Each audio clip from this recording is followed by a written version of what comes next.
Yeah, it turns into whatchamacallit. Okay. So here I am waving to you. Hey, I'm Daddy, stop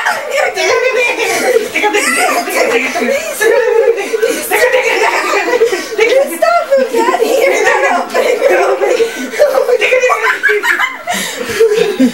Where are you? Do you know, I can't get a pedicure. I can't stand anyways, them 1, 2, to rub 3, my I am feet. waving into Really? the camera. Oh. You know, when they do my nails and all, I cannot stand it. I mean, Thank God. huh? Anybody wants to watch TV, they gotta go downstairs. Oh. Tell me your life story. Okay. Okay. When did it all start? How does that song? All right. That song go where the old girl starts singing, I was born and so and so. Okay, I love you. I was born a poor coal miner's daughter. I Bye. guess. I miss you. Oh. Where were you born? Do you know Mama and Dad were nothing but Arkansas hillbillies? Really? They didn't ever go to school. Didn't know how to read or write. Yeah. So don't unplug my heating Mama. pad. Anna, please. I'm just joking. But my dad had a real good job with the city. Mm-hmm. So she goes downstairs. And? And they drilled water wells. Really? Mm-hmm. In Arkansas? No, in El Paso. Oh, El Paso. They came to El Paso. Mama had TB, so they had to come to El Paso for her health.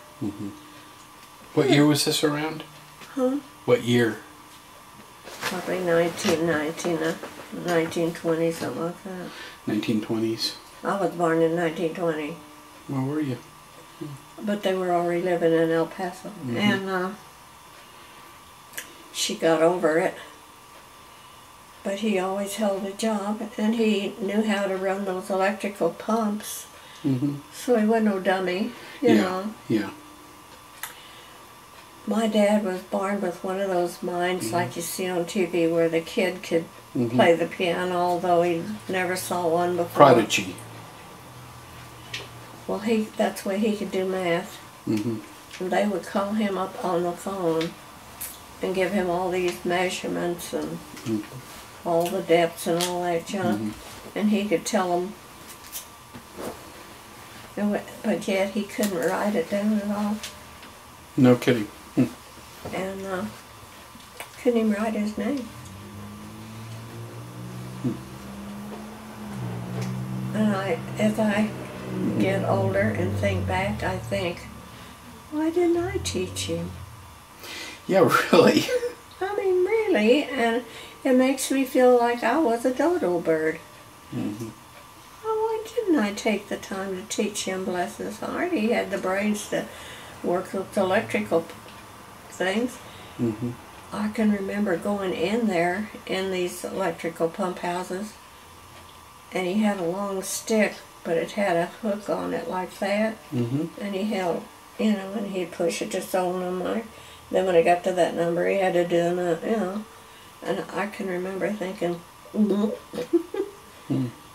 and that's what he did for a living. So during the Depression, we weren't as poor as a lot of people.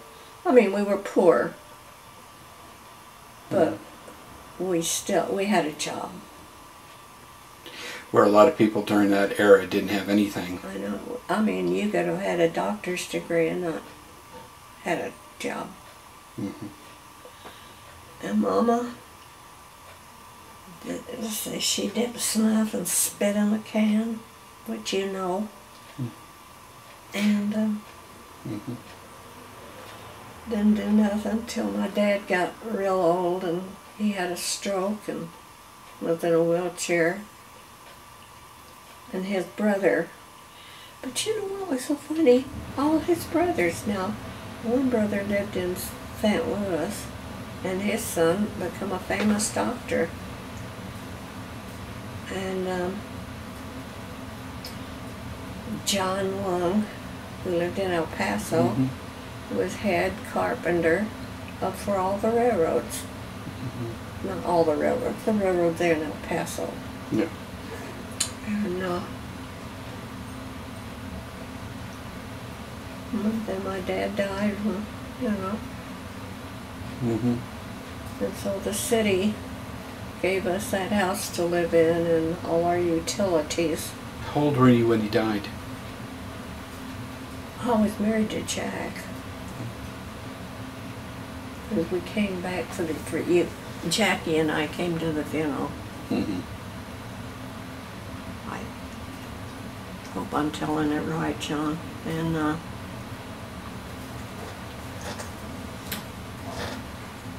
Uncle John left some money when he died, and I came in on that.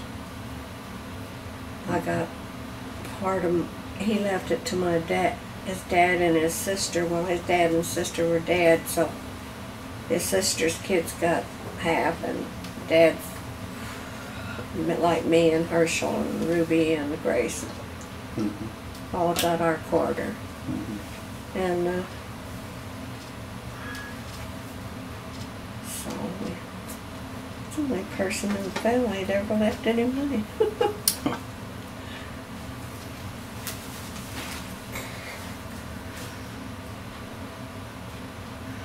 What do you remember of Grandpa Jack? How'd you two meet?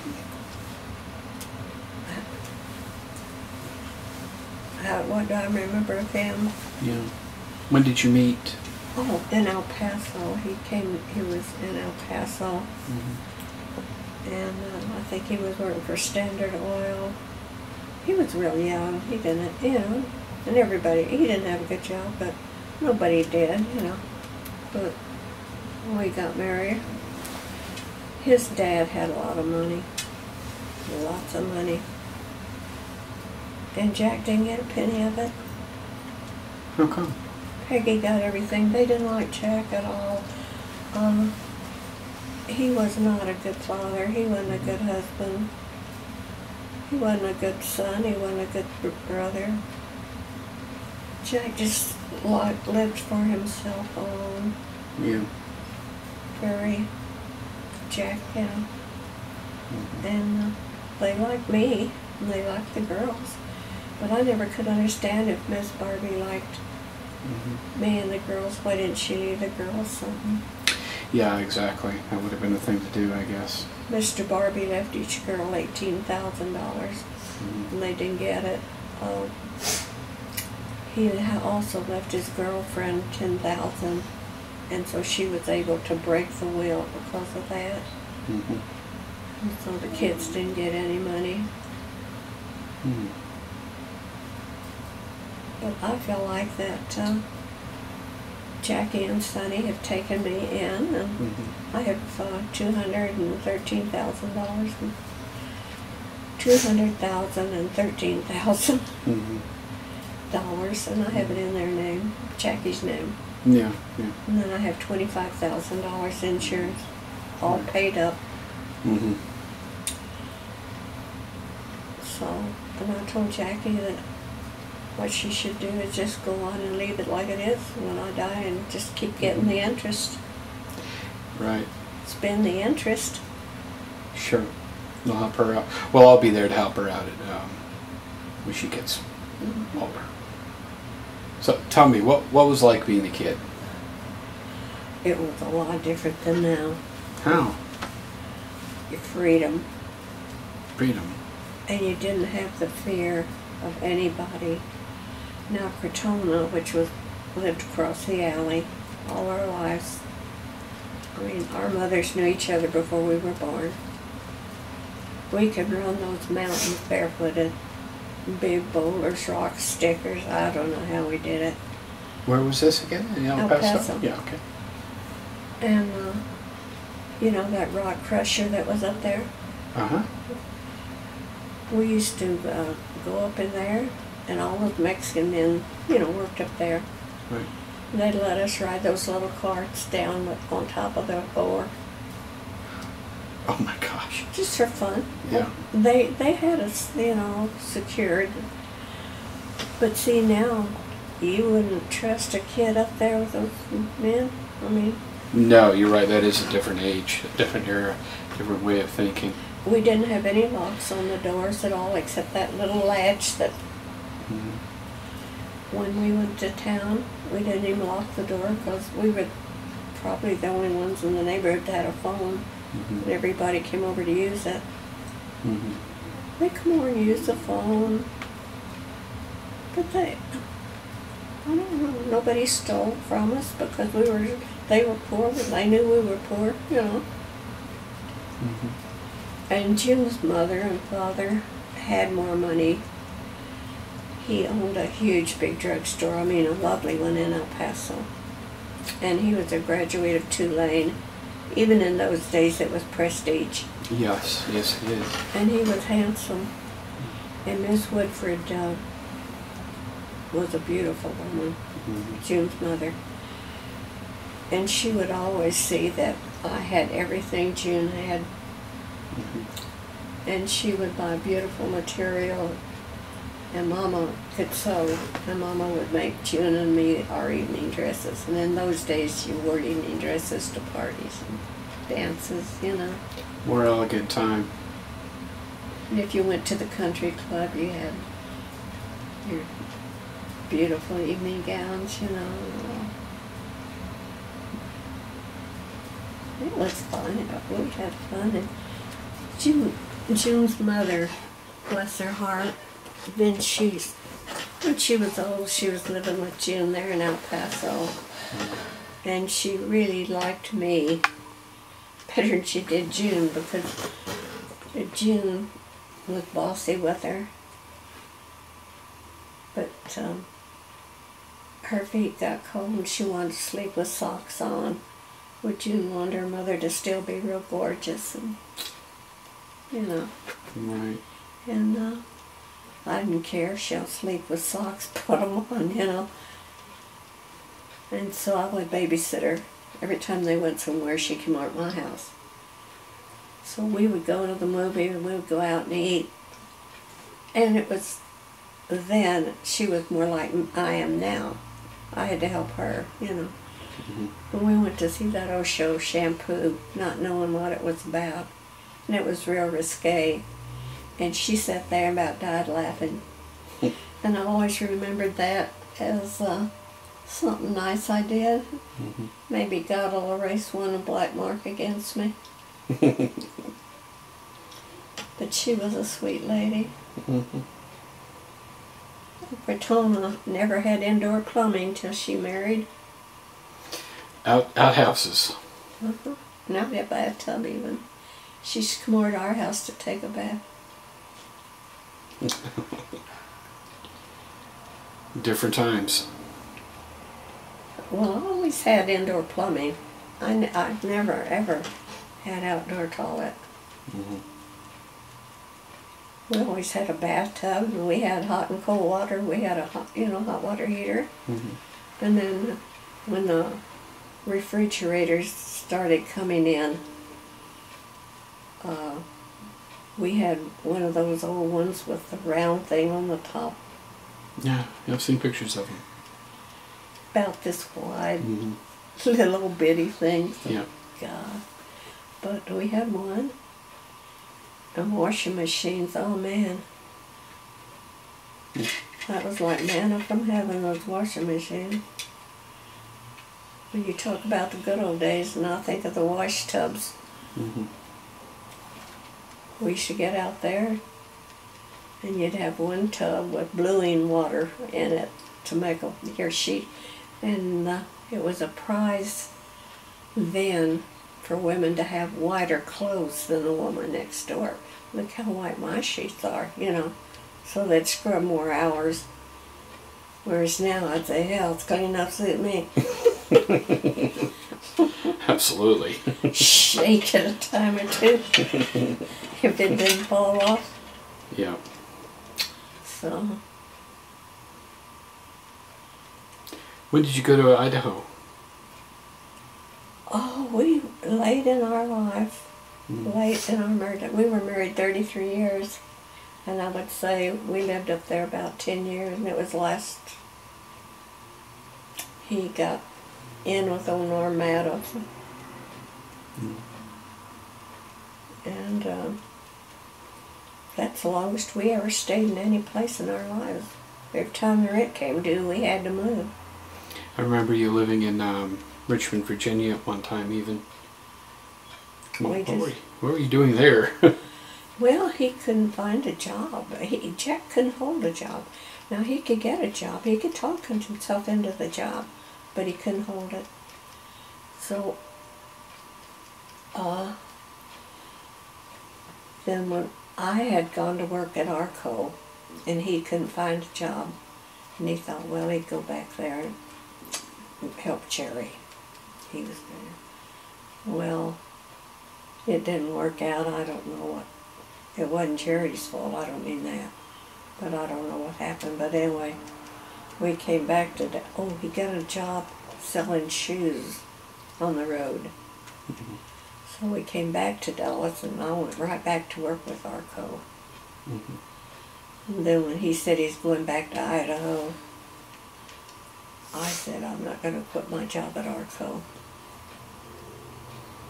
It's the first time I really ever had good security. Insurance. How many years were you with them? Just 15. Oh, that's pretty good. Single company. But you know what? Years. Breaks my heart that I didn't start years younger. Yeah. But you didn't do too bad. No, I have retirement, which is nothing, and Social Security. And I can live on it, but very meagerly. But with the interest off of my investments. Secure enough. My investments are right there in that white package there. I have 150 down, or 160 down here at Edward Jones. And then I have 40 in some kind of a thing. I have 13,300 and something. I forget what it is. It's all in Jackie's name. She can blow it any day she wants. Hopefully not. She won't. Jackie would never. She is honest. Yeah. As a day is long. Do you have Well, any? I think Eric is too. Yeah. Do you have any fond memories about Jack? No. Mother growing up? Yeah. Jackie was nobody ever had a baby but me. Yeah, they brought her out. They had, she didn't have too much hair, and they pulled it up with a little spit and tied a bow on it. Oh my God, I thought that's the cutest baby God ever put on earth. I absolutely adored her.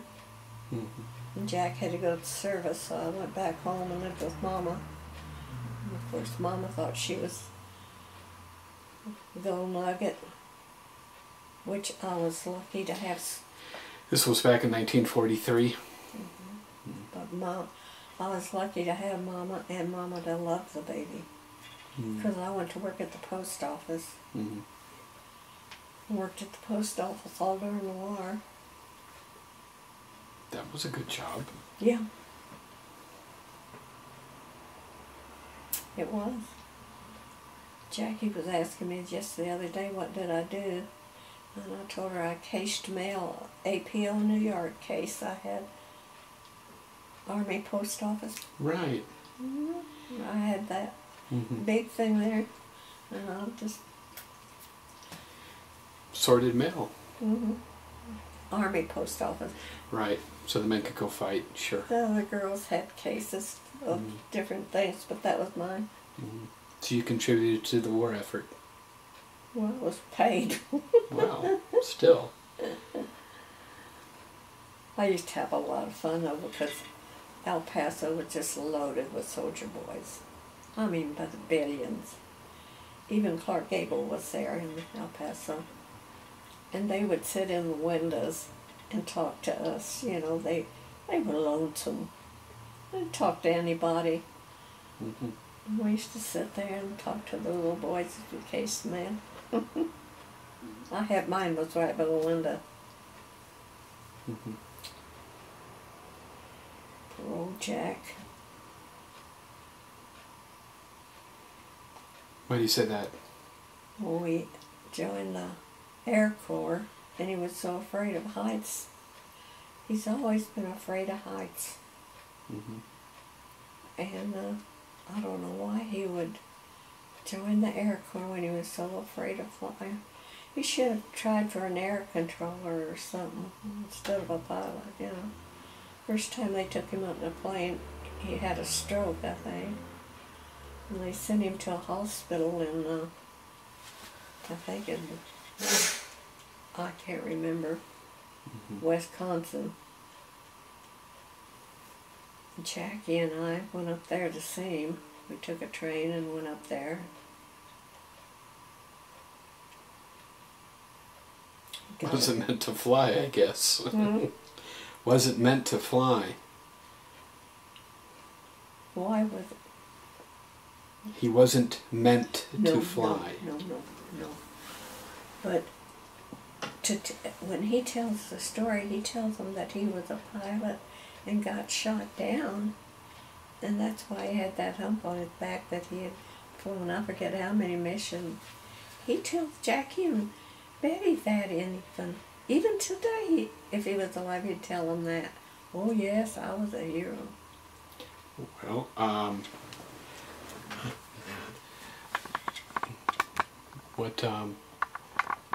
what makes you think that he wasn't? I mean, what did you find out that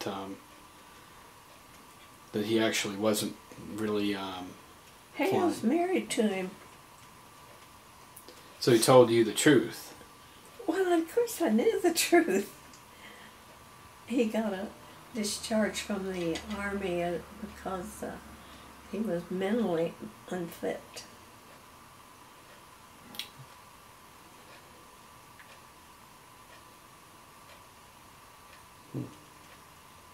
But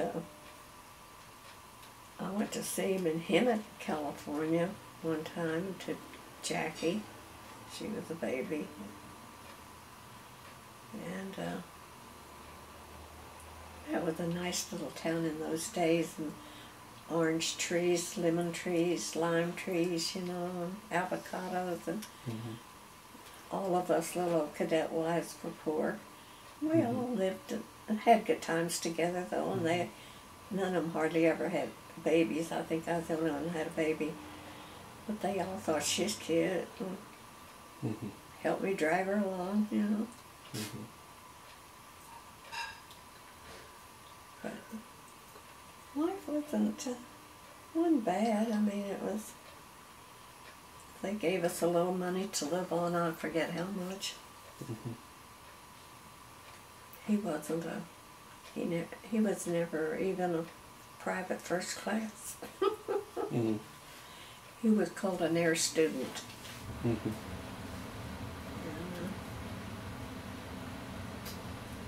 But, you know, he just never did, but Jack just never was a family man. He never should have got married.